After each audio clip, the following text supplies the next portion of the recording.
Hello Dipendra sir, हजुर यो मलाई यो स्टकको बारेमा कुन बढ्छ कुन किन्नु छ भनेर सोध्नुभन्दा पनि मलाई यो अलिकति जिज्ञासा लागेको कुरा सोध्छु ल। सोध्नुहोस् न। यो हामी अहिले भर्खरको यङ जेनेरेसनले होइन जुन अब टेक्निकल एनालाइसिस भन्ने पनि व्यापक छ नि त, जुन इएमआईदेखि लिएर मुभिङ एभरेजदेखि लिएर हरेक कुराहरू फिबोनाचीहरू तरिकाले चाहिँ हामीले हेरिन्छ होइन मार्केट हेर्दाखेरि। यसलाई चाहिँ यो एक्सपेक्टेसन्स एनालाइसिस गर्दा अनुसार चाहिँ एक्सपेक्टेसन ब्रेकआउट भएपछि चाहिँ बढ्नुपर्ने हुन्छ, तर यो कुनै न कुनै रिजन कारणवश चाहिँ घटिरहेको हुन्छ क्या, लाइक डिफ्रेन्ट वेमा गइरहेको हुन्छ क्या एनालाइसिस भन्दा चाहिँ। तर यसलाई चाहिँ अब हामीले कसरी लिने, यसमा चाहिँ हामी इमोसनल वेमा चाहिँ हामी स्टक मार्केटमा गर्न सकिन्छ कि अब एनालाइसिसले पनि केही न केही चाहिँ आधार दिन्छ भन्ने चाहिँ के लाग्छ तपाईँलाई? एनालाइसिसले वर्क गरेको जस्तो म चाहिँ देख्दिनँ। जतिले एनालाइसिस गरेर काम गरेर आउँछन् तिनीहरूले लस गरेको बढी देख्छु होइन। सो त्यो एनालाइसिसले वर्क गरेको जस्तो मलाई चाहिँ लाग्दैन सर। आई एग्री दिपेन्द्रजीसँग, किनभने त्यो एनालिसिस गर्दा अलिकति रिस्क चाहिँ घटाउन सकिन्छ जस्तो लाग्छ, तर माथि ब्रेकआउट दिएर बढ्ने त्यस्तो केसमा चाहिँ आई डोन्ट थिङ्क हाम्रो बजारमा चाहिँ त्यसले काम गरेको जस्तो मलाई पनि लाग्दैन। ट्रु। अनि एलसीमा न्यू इन्ट्री लिनु भएको र? ए बाबा म अल्ट्रा लो क्यापलाई छोडेर कुदैमा पनि छुइनँ यार। तपाईँहरूलाई थाहा छ फेरि किन यो टाइम वेस्ट गर्नुहुन्छ यार मसँग। माथि नै जाने हो त चैतमै। मैले भने त यस्तो अनिश्चितता पहिल्यैदेखि भनिरहेको छु नि, मैले कुनै नयाँ कुरा भनिरहेको छुइनँ आज। यस्तो अनिश्चितता हुँदाखेरि होइन हजुर माथि नै जाने हो, माथि नै जान्छ। जति बढ्यो त्यति तपाईँको मार्केट माथि जान्छ। ओके थ्याङ्क यू दाजु। दाइ नमस्ते। यो सिन्धुको दाइ बुकलेस डेट फिक्स भइसक्यो दाइ? 1.5 महिनामा आउँछ। मिलेर नै अगाडि बढ्न सकिन्छ, एक्लै त कोही पनि बढ्न सक्दैन, त्यति त पक्का हो। दाइलाई फुल हान्दैछु म, फुल। के भन्नुभयो हजुर? हेलो दाइ नमस्ते। फुल हान्दैछु भनेको फ्लावर। पर्दैन हजुर, फ्लावर हजुर अन्य फ्लावर मलाई लागि। हेलो दाइ नमस्ते। नमस्ते दाइ यो एसआइपी डिबिएलको पनि राइट आउने हो? सबैको राइट आउँछ नि अल्ट्रा लो क्यापमा। ए कन्फर्मै हो दाइ? हो हजुर। ए हस् त्यही बुझ्नलाई नि दाइ। झन् किनेर छोडिराख्दा हुने रहेछ नि दाइ? सबै किन्ने हो, छोडिदिने हो, बिर्सिदिने हो, राइट खाएर अनि 1500 रुपियाँमा बेच्ने हो, अनि 4 गुणा मात्र हुन्छ। त्यो मात्र तरिका हो आफ्नो सम्पत्ति 4 गुणा गर्ने, अरू कुनै तरिका छैन। ए हस् दाइ, हुन्छ दाइ, हस् हस्। र म यो सफरमा तपाईँहरूसँगै हुन्छु। हस् है हेलो दिपेन्द्र दाइ, नमस्कार। नमस्कार। सुन्नुहोस् न, यो हाम्रो एसएपी डिबिएल पछिको अलिकति लो क्याप डेभलपमेन्ट ब्याङ्कमा चाहिँ हाम्रो एमडिबी देखिएको छ। एमडिबीमा चाहिँ हाम्रो अलिकति पनि like mid cap development bank भनेर र्याली आउने चान्स कतिको छ? सुन्नु नि सर, थुप्रै राम्रा कुराहरू हुन्छन्, तर खेलाडी नभइकन होइन हजुर हजुर केही पनि चलाउन सक्नुहुन्न। त्यस्तो केही पनि छैन जे तपाईँले चलाउन सक्नुहुन्छ खेलाडी नभइकन। एकदम छ त। कम्बाइन्ड पावर नै बढ्न मद्दत गर्न सक्छ। सबैको बाइङ भयो भने, सेलिङ भएन भने मात्र बढ्न सक्छ कुनै स्क्रिप्ट। एकजनाले केही पनि गर्न सक्दैन। सो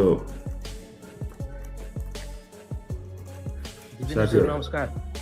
हजुर नमस्कार हजुर।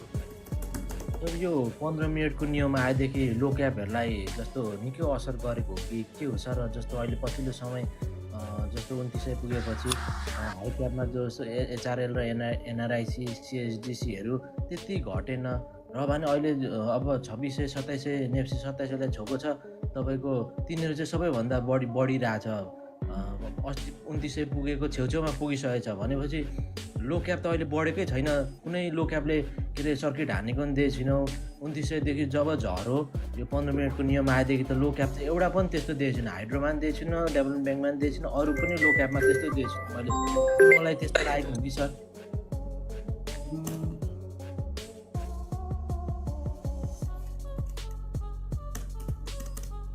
अब यस्तो छ कि हजुर तपाईँको हाई क्याप अहिले बढेको त एउटा निश्चित कम्पनीले यी कम्पनीहरूका सेयर उठाएको छ भनेर बढेको छ होइन।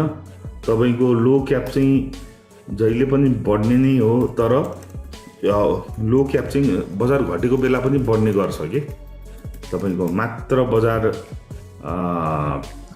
त्यो भएको बेला घट्छ त्यस्तो छैन है मैले जसरी हेर्छु। भनेपछि लो क्यापको लागि 12 महिना समय हो। हाई क्याप कहिलेकाहीँ चल्छ तपाईँको अलिकति मार्केट फर्किँदाखेरि, पहिला फर्कियो होइन, यो त राम्रो हो नि, समग्र मार्केटको लागि राम्रो हो कि ल अब फर्किरहेछ है भनेर यो कुरालाई यसरी लिनुपर्छ हामीले। सर एचआरएलमा अहिले हुनुहुन्छ फेरि तपाईँ? म अब छैन हजुर, अब पुग्यो। अब म गएँ भने टोपी लगाइदिन्छ मलाई।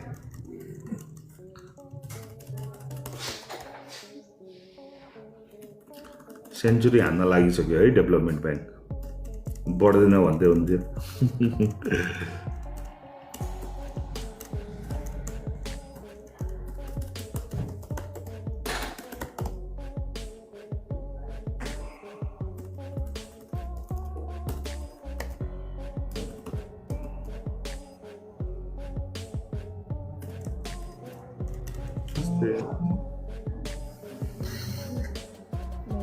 सन्चै हुनुहुन्छ दाइ?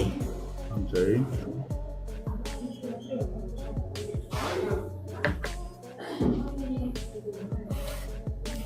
अब हाम्रो स्क्रिप्टको बारे त कति बोल्ने दाइ अब होइन? जेस राम्रो छ।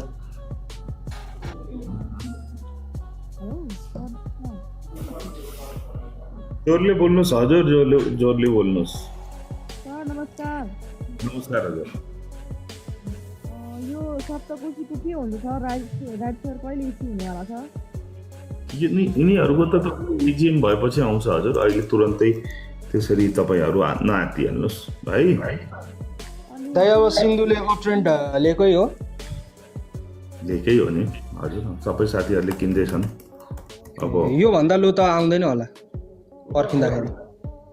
अब आउँदैन हजुर, मैले अस्ति नै भनिसकेँ, त्यो दिन अन्तिम थियो होइन। दाइले दिनरात भनिराख्नु भएको छ सिन्धुको यात्रा सुरु भइसकेको छ भनेर, होइन दाइ? दिनमा दिनमा, रातमा रातमा। जति यो लेभलहरूमा खाइदिनु हुन्छ त्यति सजिलो हुन्छ, त्यति ड्राई हुँदै जान्छ है। त्यति जति ड्राई भयो त्यति छिटो माथि जान्छ। हेलो दाइ नमस्ते। दाइ यो पहिलाकै जस्तो यो यति अङ्क बढेको बेला कम्पनीहरू सर्किट लागिसकेको हुन्थ्यो, अहिले 50 अङ्क बढेको बेला एउटा कम्पनी पनि सर्किट छैन दाइ। यो 15 मिनटको इम्प्याक्ट हो कि के हो दाइ? यो कि अझै लगानीमा यो मनोबल नआएको अझै बढ्नेको? 15 मिनटको इम्प्याक्ट त हो दाइ। अहिले अब यो अहिले छिर्दा राइट हुन्छ कि एकछिन वाच गर्दै हुन्छ मार्केट? यहाँदेखि झर्ला कि झन् अप ट्रेन्डमा छ अहिलेलाई फ्रेस बाईको लागि? यसरी सोचेर कहाँ हुन्छ र? अरू स्क्रिप्टको लागि सिन्धुदेखि बाई किन्नु बाहेक पनि अल्ट्रा लो क्यापमा त सबै किन्दा हुन्छ, जुन तपाईँले पाउनुहुन्छ त्यो किन्दा हुन्छ। हेलो सर नमस्कार। नमस्कार। सन्चै हुन्छ सर?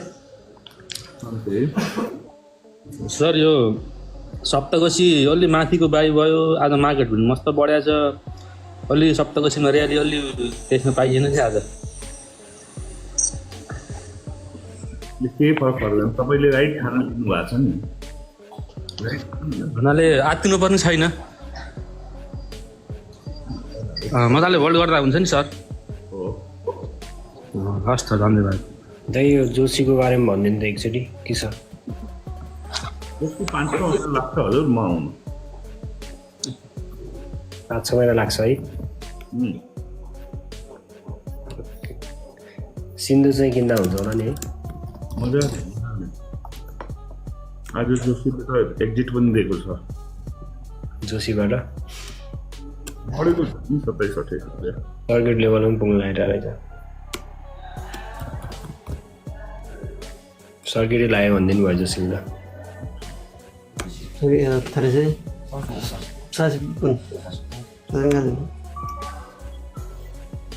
लो क्याबहरूमा आगो लाग्नेवाला छ है साथीहरू, विचार गरौँ है।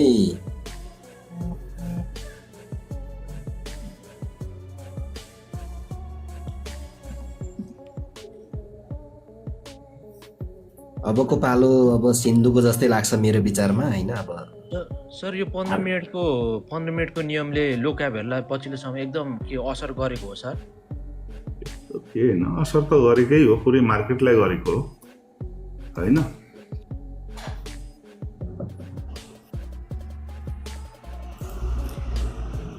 सर यो राइड सेयर आउने कुरा त्यो अल्ट्रा लो क्याब डेभलपमेन्टको चाडा अनि एनएबिबिसी अनि एक्सेल र एमडिबीलाई पनि दिने भन्ने कुरा सुनेको छु, के हो सर? तिनीहरूको अहिले छैन कुरा। एक्सेल र के अरे एक्सेल र एमडिबीको पनि पुँजी पुग्दैन, एनएबिबिसीको त पहिले दिइसके उयो गरिसकेछ, एप्रुभ गरिसकेछ भनेर। एनएबिबिसी त्यसमा छ तर एक्सेलहरू छैन है। हस् सर।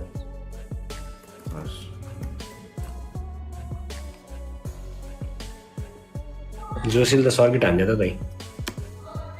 राम्रो नि हजुर।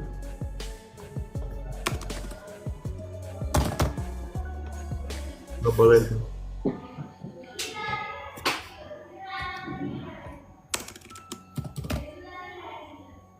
अब सिन्धुको पालो। यहाँ सिन्धुलाई सर्किट हराउनु पर्ने भयो। सेलर त खासै धेरै रहन्छ सिन्धुमा। अहिले 740 छ, 500 पनि खायो भने 3.5 लाख फिर्ता हुन्छ।